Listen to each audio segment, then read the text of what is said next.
was built, this was built in 1839, and they added additions onto it as the years went past. If you look, this is the kitchen. This used to be a 2-family home years ago. A lot of families lived together. And me and my 3 sisters, my mom and dad, were all in this house. My dad was actually raised in this house by my great-grandma, his grandma, and all 4 of us girls were raised in this house with our parents. So if you can see, this is the kitchen. My dad had it remodeled. This used to be a bedroom and a kitchen, remember? And then through here, Jen, if you want to kind of give her the tour, if you go through the living room. There's no furniture in here. This is now used just like as a break room for all of us and the employees here.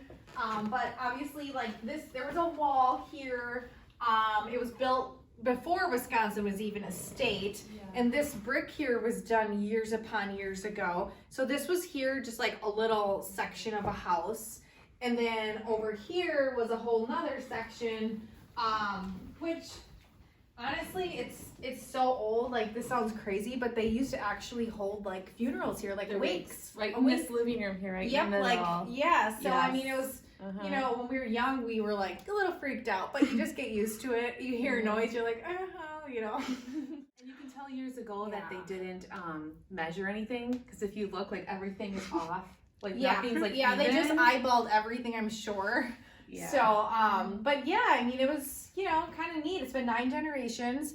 Then I think my younger sister had her kids here, or one daughter, so they added another family member being born here, another generation. So it's kind of cool and real historical, and I think it's one of the oldest farmhouses. I know in Racine County it is, but it might be within southeastern Wisconsin. So so this is crazy how they did steps. I don't know how my mom did this with 4 kids up and down these steps. It's like going up a ladder. Like, she must have buns of steel. I don't know. But if you look, it's seriously so steep, and each step is like maybe 7 or 6 inches wide. But once you get up here, I mean, it used to seem so big when we were little, but the rooms were just really different. Each room always had like an escape window, they said. So there was one there. Just really, I don't know. We heard a lot of creaks up here all the time growing up. And that was another attic, but the history of this house is so cool. Like, the basement, like, they never really even finished part of it. So it's like literally you can see underground, like part of it's all exposed still. I don't know, we can show you that next. This is like really old down here. No one's lived here in a long time. But I mean, this is like straight out of a whorehouse.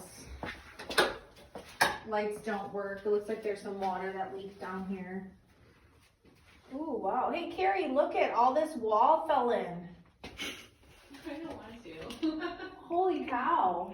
See, you can kind of peek around. They never finished it down here. And now, like, this winter, it all just, like, fell in, like, around the corner here. That's literally outside, like, the ground. Like, they never did a wall.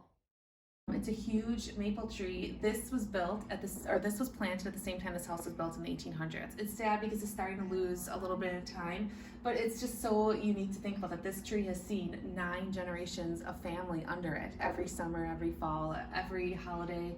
So it's kind of a neat little addition to the farm, but this is one of the oldest standing trees on this farm.